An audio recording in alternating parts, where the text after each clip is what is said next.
Hello everybody teacher, my favorite teacher, I love for you forever. I am Darly Ballesteros and today I'm going to talk about my recycling project.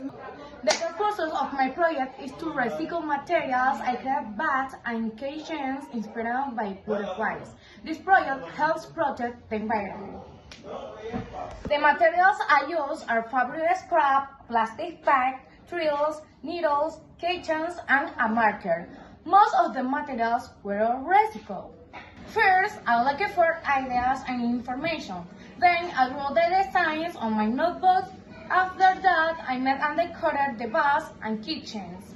Finally, I present the final product at school. This project taught me the importance of the recycling.